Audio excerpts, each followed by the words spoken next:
আজকে শেরপুরের একটি উপজেলা শ্রীবতী, এই উপজেলায় আজকে একটি জামাত ইসলামের মনোনীত একজন এমপি পদপ্রার্থী, তার সাথে বিরোধী দল আর একটা আছে না নাই, দুই গ্রুপের সংঘর্ষ। এমন অবস্থায় তাকে আঘাত করা হয়েছে। আল্লাহর বান্দা কিছুক্ষণ আগে মারা গেছে। ইন্না লিল্লাহি ওয়া ইন্না ইলাইহি রাজিউন। তাহলে চিন্তা করেন, নির্বাচনের আগেই দেশে যে অস্থিরতা আমরা দেখতে পাচ্ছি, সিএর নিয়ে মারামারি, দেশীয় অস্ত্র নিয়ে মারামারি করতে করতে শেরপুর জেলা শ্রীবতী উপজেলা এই থানার যিনি জামাত মনোনীত এমপি পদপ্রার্থী, তিনি আশঙ্কাজনক অবস্থায় হাসপাতালে ভর্তি। কিছুক্ষণ আগে তিনি মারা গেছেন। আল্লাহর কাছে দোয়া করি আল্লাহ যেন তার গোলামকে মাফ করে দেন, তাকে শহীদ হিসেবে কবুল করেন। জোরে বলেন আমিন। কিন্তু যারা হত্যা করলেন, যেই দলেরই হন আপনারা, জাতি আপনাদেরকে চিনে রাখবে। কথা বলেন ঠিক কিনা? এত বাড়াবাড়ি ঠিক না। কথা বলেন না কেন? যত বাড়বেন তত মরবেন। এই পৃথিবীর জমিনে কেউ কাউকে হত্যা করে শান্তিতে থাকতে পারে? জোরে বলেন পারে? ওই যে কথায় আছে, কার জন্য গর্ত করে, নিজের গর্ত নিজেই করে। আপনি কাউকে হত্যা করে, তার স্ত্রীকে বিধবা করে, তার সন্তানকে এতিম করে আপনি মনে করেন আপনি ভালো থাকবেন? একদিন আল্লাহ আপনার স্ত্রীকে বিধবা বানাবে, আপনার সন্তানকে এতিম বানাবে। আপনার জীবনের পরিণতি এইরকম হবে। কথা বলেন ঠিক না? এজন্য আসুন আমরা মানুষ হওয়ার চেষ্টা করি। তাহলে মানুষ হয়ে যারা মানুষকে পিটিয়ে হত্যা করে, আঘাত করে বিদায় করে দেয়, এরা মানুষ না, এরা পশু। কথা বলেন ঠিক? যারা মানুষ হয়ে ধর্ষণ করে, এরা কি? পশু।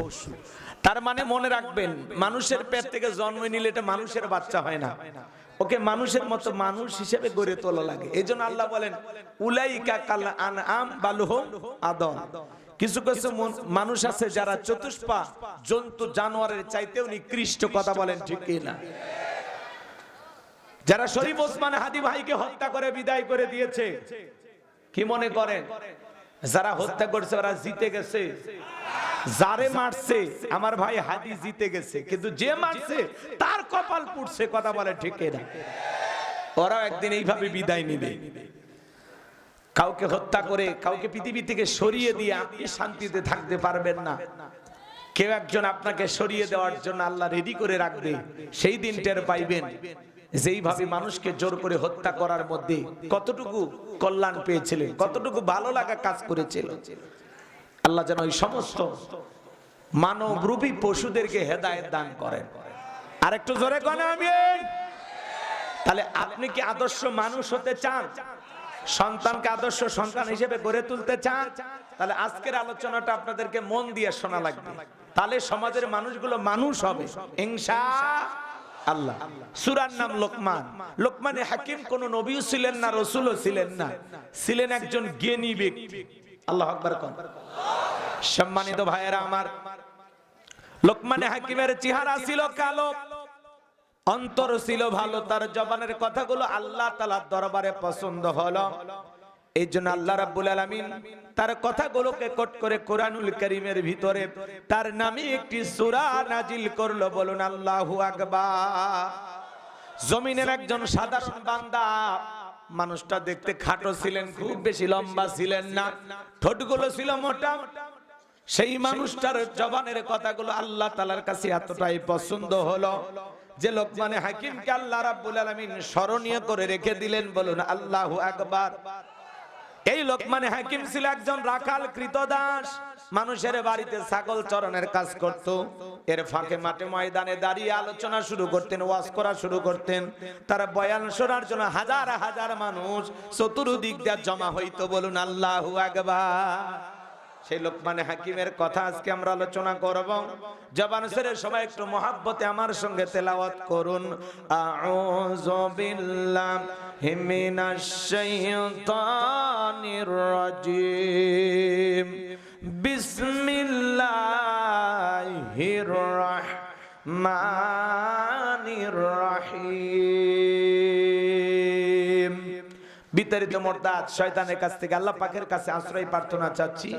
পরম করুণাময় অসীম দয়ালু আল্লাহ তাআলার নামে শুরু করছি। ওয়ালাকাদ আতাইনা লুকমানাল হিকমাতা আনিশকুর লিল্লাহ ওয়া মান ইয়াশকুর ফাইন্নামা ইয়াশকুরু লিনাফসিহি ওয়া মান কাফারা ফাইন্নাল্লাহা গানিয়্যুন হামিদ।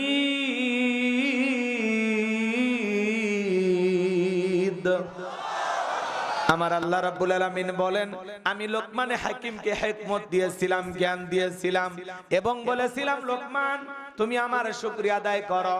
লোকমানে হাকিম শুকরিয়া আদায় করেছিলেন কার? এতে লোকমানে হাকিমের সম্মান মর্যাদা কমেছে না বেড়েছে? শুকরিয়া আদায় করার কারণে আল্লাহ তাআলা তাকে স্মরণীয় করে রেখে দিলেন।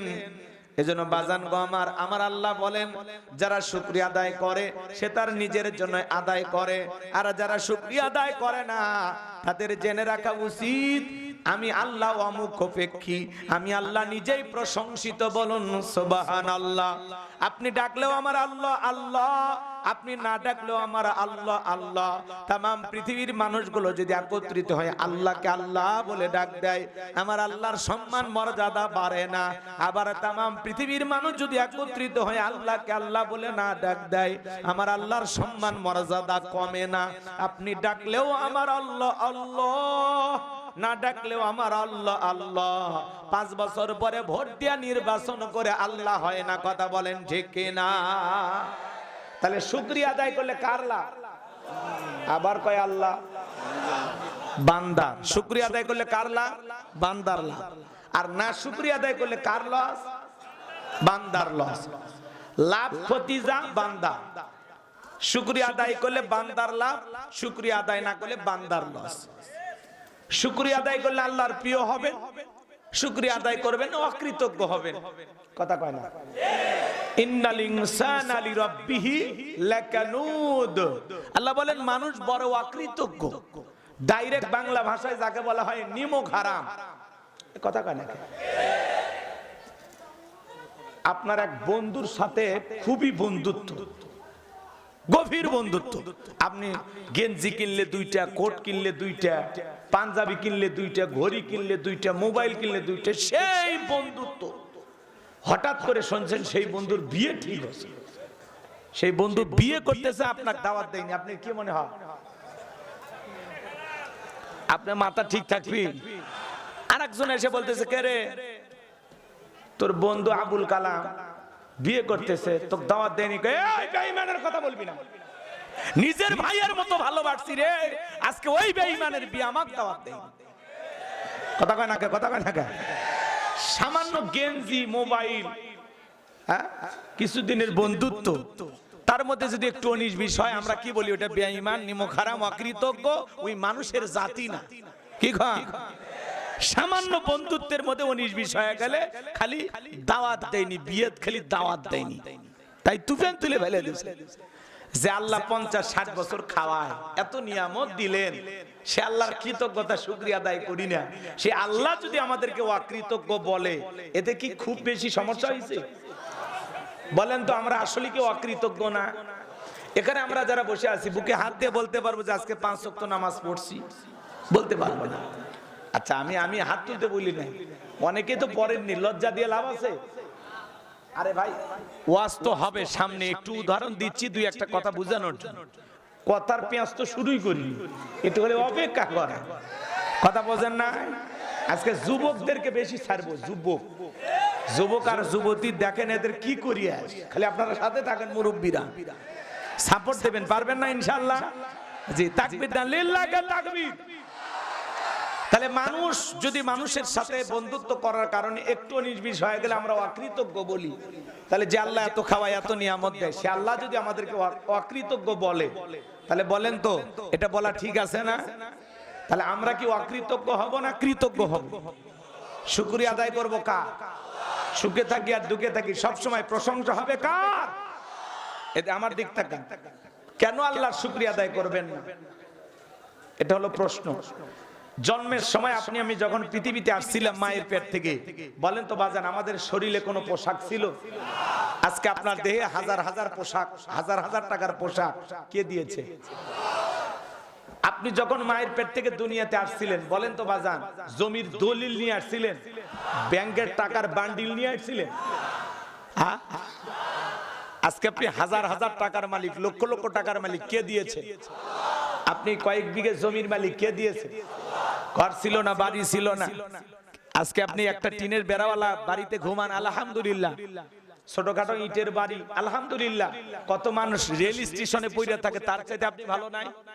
তাহলে কেন আল্লাহর শুকরিয়া আদায় করবেন না? কেন? ভালো করে বোঝার চেষ্টা করবেন বাজান, কেন আল্লাহর শুকরিয়া আদায় করবেন না? পারস্যের কবি শেখ সাদি রহমতুল্লাহ আলাই, পায়ের মধ্যে জুতা নাই, মনটা বড় খারাপ, ডেকে বলে আল্লাহ আমি এত বড় কবি আর আমার পায়ে এক জোড়া স্যান্ডেল নাই। পথ চলতে চলতে তাকায়া দেখে আল্লাহর এমন একজন বান্দা জমিনের উপরে বৈশা আছে যার দুইটা পা নাই। সিজদায় লুটিয়ে পড়লেন, চোখের পানি ছেড়ে দিয়ে কাঁদলেন আর ডেকে বলেন আল্লাহ এই জমিনে তোমার এমনও বান্দা আছে যার দুইটা পাই নাই, আর আমার স্যান্ডেল না, আমি মন খারাপ করেছি। এই কথা বলে সিজদায় লুটিয়ে পড়ে চোখের পানি ছেড়ে দিয়ে কাঁদলেন আর ডেকে বলেন আল্লাহ তুমি আমারে মাফ করে দিও, আমি বড় অকৃতজ্ঞ হয়ে গেছি, আল্লাহ আমার ভুল হয়েছে, আপনি আমারে মাফ করে দেন।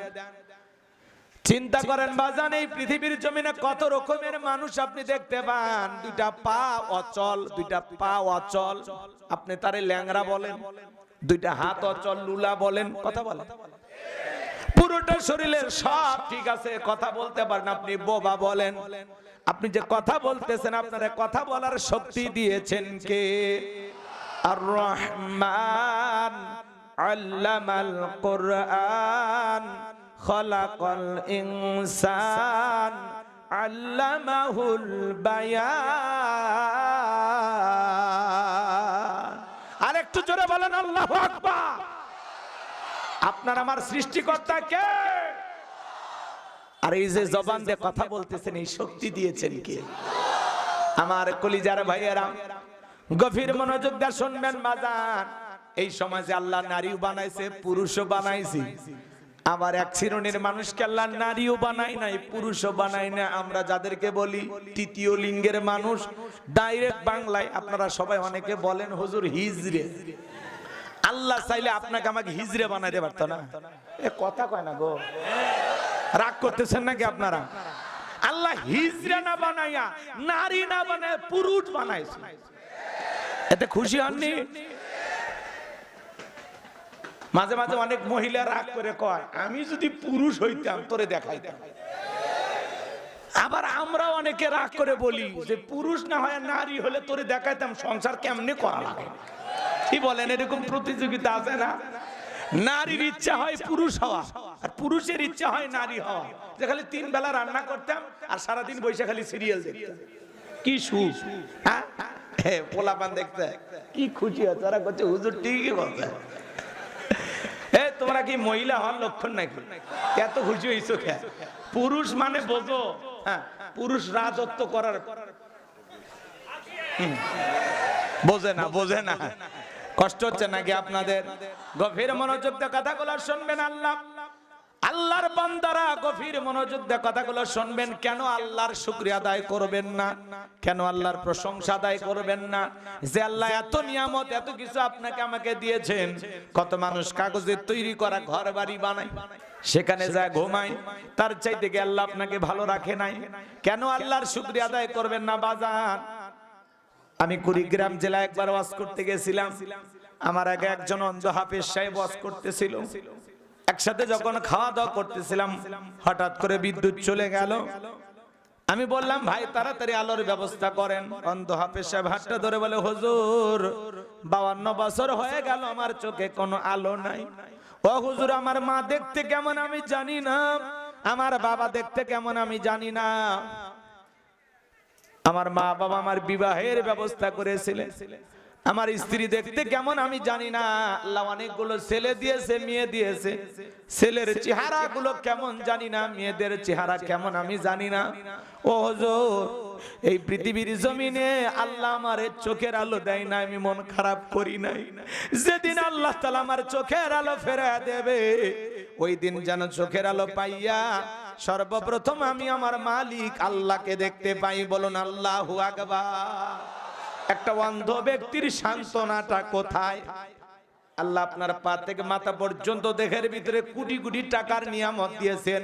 পৃথিবীর কোন দোকানে এরকম একটা চোখ কোটি টাকা দিয়ে কিনতে পাবেন না, হাতের একটা আঙ্গুল কিনতে পাবেন না। এই জন্য বাজার হিসাব করে দেখেন, আল্লাহ দেহের ভিতরে এত নিয়ামত দিয়েছেন, মৃত্যু পর্যন্ত সিজদায় পড়ে থাকলেও আল্লাহর শুকরিয়া আদায় করে শেষ হবে না। কথা বলেন ঠিক কিনা? এই জন্য সবসময় প্রশংসা হবে কার? আর আপনাকে জিজ্ঞাসা করা হলে ভাই কেমন আছেন, আপনারা সবাই কেমন আছেন? জিজ্ঞাসা করলে ভাই কেমন আছে, কয় হুজুর গরিবের থাকা না থাকা আমাদের জীবন হুজুর কোন মতে যাচ্ছে, বেঁচে আছি আর কি। এই আসি আর আলহামদুলিল্লাহ। শাহজাদপুর, সলঙ্গা, তারাস, রায়গঞ্জ, কথা কয় না কয়? রাগ করছেন? সব থানা ঘুরে আসে, রোড পার হয়ে এই কৈজুরিতে এসে করছে আলহামদুলিল্লাহ। আপনাকে যখন জিজ্ঞাসা করছে ভাই কেমন আছেন, ডাইরেক্ট কোনো কথা না, আলহামদুলিল্লাহ। সুখে থাকি আর দুঃখে থাকি, ভালো থাকি আর মন্দ থাকি, খেয়ে থাকি আর না খেয়ে থাকি, সব সময় জবানে প্রশংসা হবে কার? আলহামদুলিল্লাহ।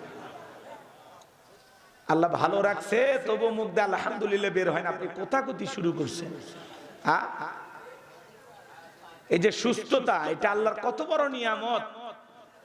অসুস্থ হলে হারে হারে টের পাওয়া যায়। কথা কন? যখন অসুস্থ হয় তখন কোতে আর কয় আল্লাহ